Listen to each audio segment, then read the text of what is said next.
Hey, welcome. Today, we're taking a little tour of a machine that you use every single second of every day, but probably don't think about too much, your own skeleton. And let me tell you, it's not just some static frame holding you up. Nope. It's a dynamic, brilliantly engineered piece of architecture. So, let's dive right in and explore it. Have you ever really stopped to think about it? How is it that every single bone, every joint, every little opening is shaped with such incredible precision for its specific job? Well, that's what we're going to unpack today. You can think of this as a mini mystery tour, where we uncover the incredible design secrets hiding inside your own body. All right, so our tour starts at the very top, inside your skull. It's so much more than just a helmet for your brain. It's this really complex structure, and it's got some fascinating hidden components we're about to check out. Okay, first up, a little riddle for you. Go ahead, right now, run your tongue along the roof of your mouth. Feel that? That bony structure is called the hard palate. But here's the thing, it's not one solid piece. So the question is, which bone makes up the part that's closer to your throat? And the answer is the palatine bone. It's this crucial little bone that forms the back section of your hard palate. Its main job? To create a wall that separates your nasal cavity from your oral cavity. And you know what that means? It's literally what allows you to breathe and chew at the same time. Pretty important, right? Now, the palatine bone isn't a solo act. It's part of a team. It partners up perfectly with the maxilla. That's the bone forming the front part of the hard palate, to create the complete roof of your mouth. It's just a perfect example of two totally separate parts coming together to form one amazing functional structure. All right, let's move on. We're going from the roof of the mouth down to the absolute floor of the skull. Now there's this huge opening there, and it is absolutely essential for life. It's what allows your brain to talk to the rest of your body. Any ideas where we might find it? You'll find this gateway in the occipital bone, which is right at the lower back of your skull. You've got other bones like the frontal bone for your forehead or the parietal bones on the sides, but the occipital bone has the super important job of housing this critical connection point. This opening has a name that's just as epic as its function, the foramen magnum. It's actually Latin for great hole. Perfect name, right?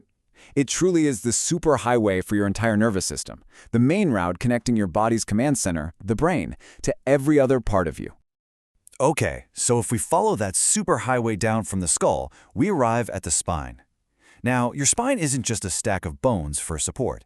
No way. It's this incredible axis of rotation that gives us some amazing flexibility.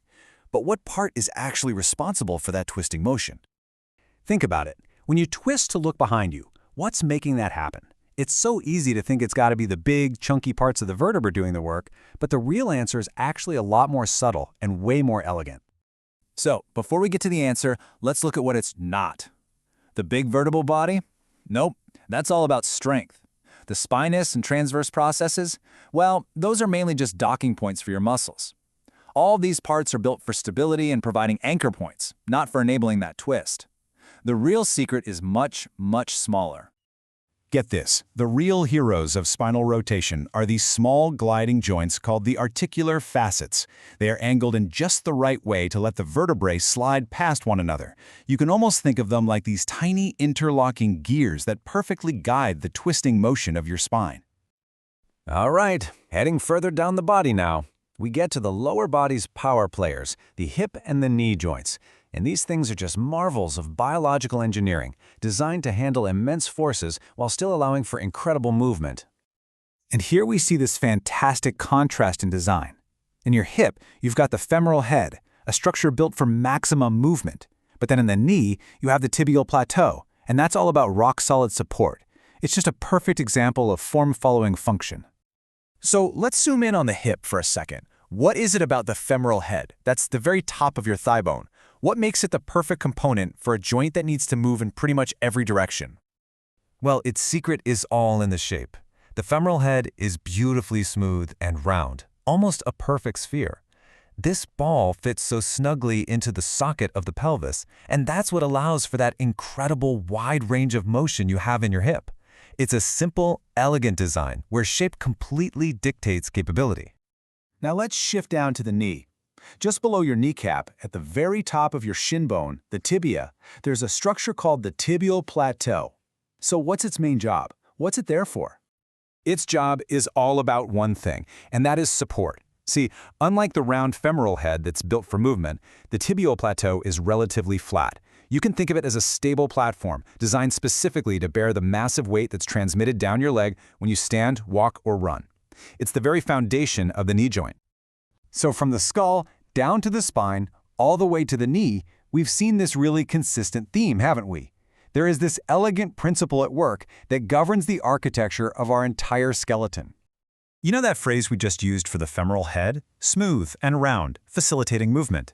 That could honestly be the motto for our entire skeleton. Or how about flat and stable, providing support? Or interlocking and angled, allowing rotation? Every single piece, from your skull to your knee, has a shape that is exquisitely tailored for its specific job.